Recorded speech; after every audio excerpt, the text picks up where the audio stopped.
Hello everyone, my name is Alan Jones and I give you a warm welcome to another life story coming to you from Life Stories Worldwide. We bring you stories from all different parts of the world, and our stories go out to many parts of the world. We bring you stories of people who've gone through all types of challenges, abuse, rejection and many other types of challenges, and how they've been transformed, how their lives have been completely changed. We are live on StreamYard, Facebook, YouTube, and you can also watch it on our website, Lifestoriesworldwide.com. It's probably a good way to watch it live.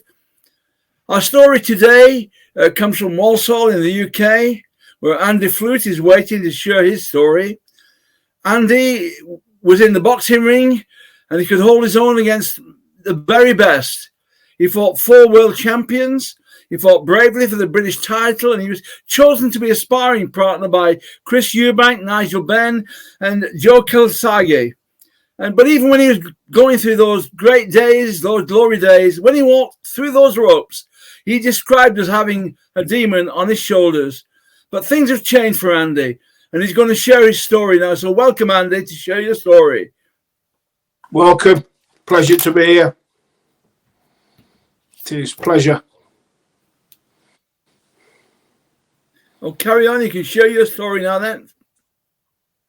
Okay, guys. My name is Andy Flute. I am a former professional boxer. Before I turned professional boxer, I was an amateur boxer. I boxed from the age of 11,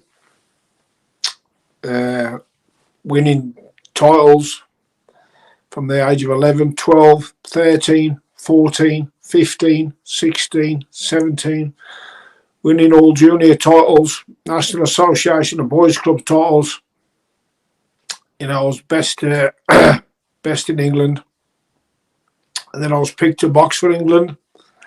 I represented my country on many times in this country and abroad, which was a great honour to box for your country. But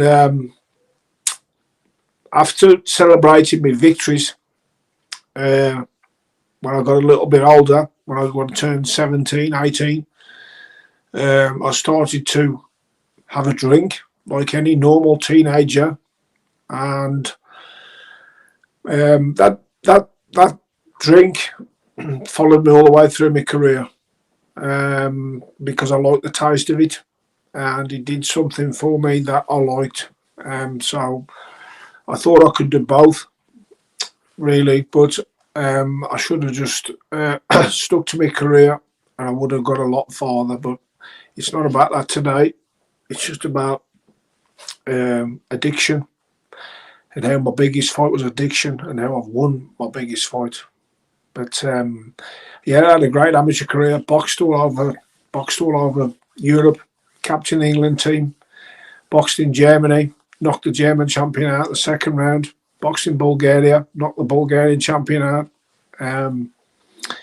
You know, fought world number 1 Raymond Garby, lost on a 3-2 decision, but you know, the level is the very best amateurs in the world. I was picked for the Barcelona Olympics, but there was no sport England then. There was no funding. There was nothing like that. I was boxing the best in the world for a pat on the back, and I wanted to make my mark as a professional boxer, and that is what I decided to do. So instead of waiting for the Olympics, because I'd already fought all the best in the world as an amateur, beat most of them, and I'd fought the world number 1. Some people thought I won it. Some people thought he nicked it, but you know, they give it him on a 3-2 decision, on a majority decision. And that's the world number 1, and all I'd got was a pat on the back for him. And I had to box the day before. He had a boy. I had to box the day before. So, you know, I was at that level. And then I just thought, well, I was getting my own training fair to Crystal Palace to train with the national teams. All the national teams was there, you know, all the athletes, the track and field, all the great British teams train at Crystal Palace, and that was a good experience to box and be at Crystal Palace with all the athletes. That was a good experience. And boxing for England, I did learn a lot of. It did learn me a lot. I quite enjoyed the training camps at Crystal Palace. But like I said, there was no funding. There was nothing. I was paying for everything out of my own pocket. I hadn't long left school. I left school and I got expelled from school because I was a bit naughty. I've always been a bit naughty, rebellious. My dad had a scrap business and I worked in the scrap business, so I wasn't bothered about exams or anything else. All I wanted to do was box and be in the scrap business, and really all I wanted to do was just earn as much money as I could possibly, and that's what I decided to do. So I went professional early, and I was working in the scrap business, which was a good business to be in. Most people my age at that time was on YTS schemes, if anybody can remember them. There was there was on like 50 quid a week and stuff like that, where I'll be working for my dad and I was on like a few hundred quid a week. So I was building my money up, and then I decided to turn professional. So within 3 years of being a professional fighter, I was boxing for the British middleweight title, and I had a few setbacks to get to that British title. Now I had over 100 amateur fights, and I never cut around the eyes once, never cut once. But by this time now, I'd started going out weekends, just like any normal teenager, and having a drink of alcohol, and I enjoyed it. Just normal, just like any normal teenager growing up. Training all the way through the week, training every day, working every day, and then just having a drink at weekends. But the drinking then was starting to get a little bit more hold. It was like a bit like binge drinking in them days. You'd stay out Friday, Saturday, Sunday, stuff like that, going all around nightclubs around Birmingham and stuff like that. And then that really don't really help my boxing career at all. But, I still did okay. I still boxed for the British middleweight title, and that fight was live on BBC One. Now, in them days, there was loads of different, in them days, there wasn't loads of different channels like there is today. BBC One was the main channel. Everybody in England saw the fight. So overnight, I had fame and fortune. I was noticed everywhere I went. I was on the back page of all the local papers around the Midlands. And the fight ended with me having a cut eye after 7 rounds. And the fight was even in the balance till then. And the guy I fought was ranked 6th in the world, and it was his first defence, so he was at his best. But there was nothing in the fight at all. So but by this time, I was like, what shall I do? Shall I stay? I was boxing for a guy named Mickey Duff, and I boxed on a few big shows for him on the same night as Frank Bruno and stuff like that. And then I was asked to go and spar with Nigel Benn. And when they say, oh, it's Nigel Benn, I just went, yeah, how much? I'll do it, no problem. I want to get some experience sparring with a world champion. And I went and did that. And I held me on with Nigel, no problem at all. But meeting Nigel and meeting his trainer, Jimmy Tibbs, that was a different thing, because Jimmy Tibbs, as soon as he set his eyes on me, he pointed at me and he went, God's going to use you one day. And I looked at him, I went, you are? I went, God used me. And he says, let me tell you something, my lad. He said, the Lord has a plan for you. Now, Jimmy was a well-respected trainer. He'd done 13 years for murder, been to prison, mixed up with the craze. Really, really top bloke, but I had respect for him. I liked him. He reminded me of my dad, a no-nonsense, tough guy. So I took notice of him. And he said to me, he says, will you come to a church with me tonight?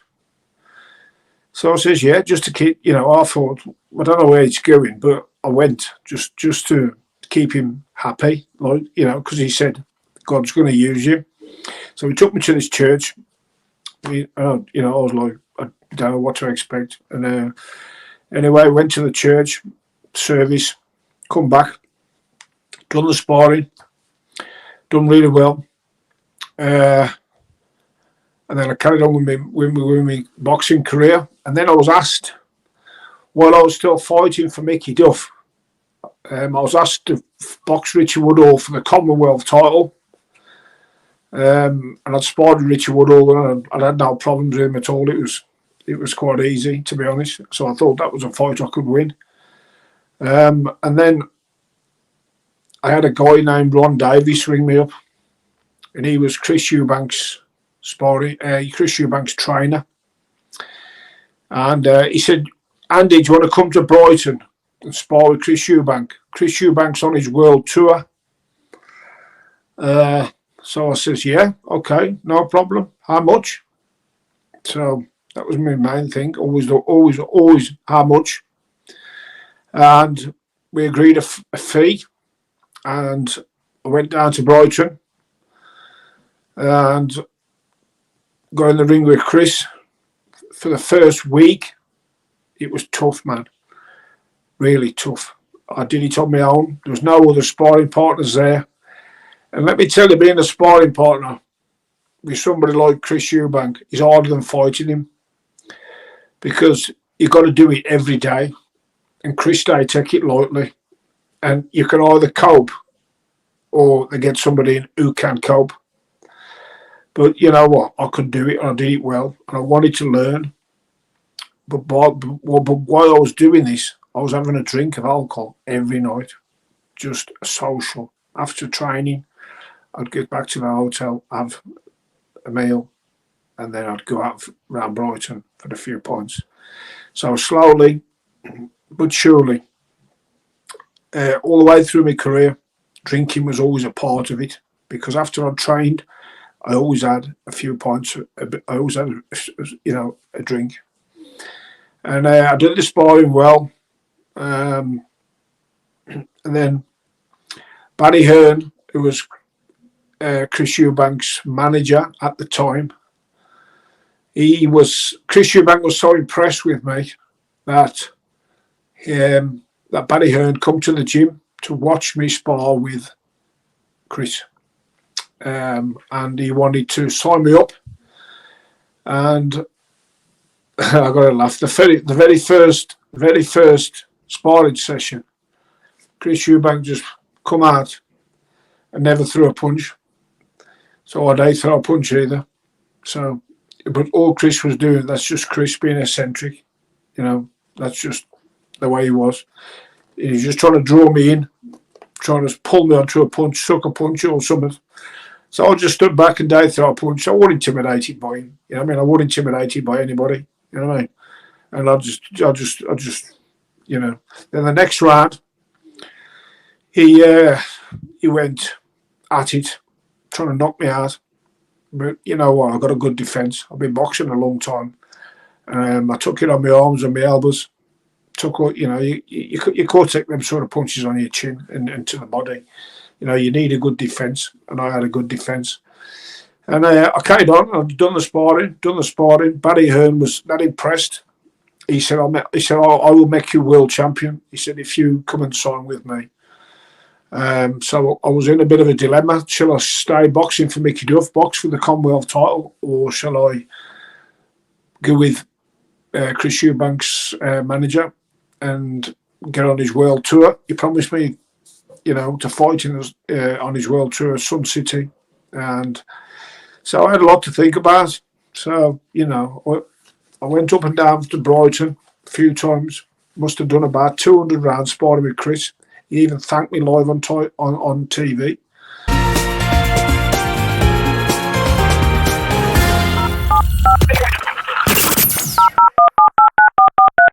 After one of his fights, that I'd like to thank Andy Flute for all his sparring with me and the preparation, what he'd done. But I decided to go and box for Barry Hearn, and I was promised a fight on the Sun City bill, and I did. I went and I signed, and that fight fell through. And what happened was, because of all the papers that it was put, all the papers was bigging me up. Andy Flute's got the Eubank factor. Andy Flute's going to be the next world champion. Andy Flute's signed for Matchroom. And you know what it did? It went to my head, and I thought I'd met him before I'd actually met him. And so therefore, I took my eye off the ball with the training, and I started drinking heavier, giving out longer, staying out longer. And I can truthfully tell you, the very first fight I had for Barry Hearn, I lost it because of my lifestyle. I was going out and staying out and drinking, and then expecting my body to win me fights. Just don't work like that. I don't encourage any athlete to do what I did. It was wrong. I had a few more fights for Head. I boxed for 2 versions of the world title, but it didn't get to plan. Me lifestyle. I was hooked by this time. I was slowly becoming I was an everyday drinker, and I was into all sorts of other stuff as well because of being in the scrap business. My brother lived on a gypsy site. I say all gypsies are into crime, but my brother was into all sorts of stuff, and I knew people, and I was started to earn more money doing other things. So my lifestyle, I've got one of them lifestyles where money was my God, and I used to do. I don't really want to talk too much about what I did or anything about that, but it was all money-based crime, and I really did earn a lot of money. I bought houses abroad. I had houses in England, and I was set up for life. And I didn't need to be a world champion, So I thought, well, I was to look at other fighters, and I think, well, they might up than me, but they ain't got as much money as me. But slowly but surely, I was slipping into alcoholism, and then I started taking drugs just to keep me out. I started sniffing cocaine, and this went on for quite a bit of time. And I just like becoming a cocaine addict overnight. It come over like a period of time, and I become an alcoholic overnight. It became over a bit of time, because when you keep doing it, my body had a psychological and physical change that once you're an alcoholic, there's no operation in the world what can change that. And I'd got to a stage where I couldn't do without a drink. Got to a stage where, and then I was on cocaine most days. Still involved in the scrap business. Still driving. I'd got lorries and stuff like that. I drove some Arctics to Barcelona. I drove some Arctics to Turin on some jobs. What we did, I was heavily involved in lots of criminal activities, which I'm not going to boast about. But it's the lifestyle what I chose, and it's what I did. But it all went hand in hand with the lifestyle that I did. And my boxing career then was really coming to an end. They asked me to go and spar with Joe Calzaghe towards the end of my career. And so I just said, yeah, no problem. I went down to Wales, sparred with Joe Calzaghe, who I rate as the best boxer to ever come out of the UK, to be honest. I've been in the ring with Nigel, Benn. I've been in the ring with 12, 14 world champions. But I rated Joe Calzaghe the best out of all of them. Amateur and professional. The sparring with Joe was really intense. There wasn't nobody else there. It was just me every day doing it with him. I've become good friends with Joe, and we're still friends today. And he wrote in my book for me, G's in my corner. If anybody wants to buy a copy of that, it's on Amazon or it's on Kindle. And it's just all about a bit more in depth about what happened, because everybody knows somebody somewhere suffering with addiction. By this time, I had a wife, children, everything. I had houses, I had a lovely family, home, everything, but my addictions and my alcoholism was slowly getting worse and worse. And then it got to the stage where I was just drunk every day, every day. And I kept thinking, I need to pull myself together. I need to stop. But I couldn't stop. And it just carried on. I was on 5 grams of cocaine a day. Some days I'd just sniff an whole gram of cocaine in one go and sniff a bottle top of tequila at the same time. But then once it got a bit more serious, I wore out enjoying myself in pubs and clubs and stuff like that. I'd become a recluse where I had to hide myself away and just drink bottle after bottle. I was too scared to go to pubs and clubs and stuff and all that. And then I started to get into trouble. I got in some bother a couple of times. I got stabbed. I got stabbed 3 times in the back, nearly killed me. I got run over while drunk, nearly killed me again. And I broke my back, and I was walking around drunk 3 weeks with a broken back. And the people at the hospital says, I don't know how you're not in a wheelchair. I just don't know.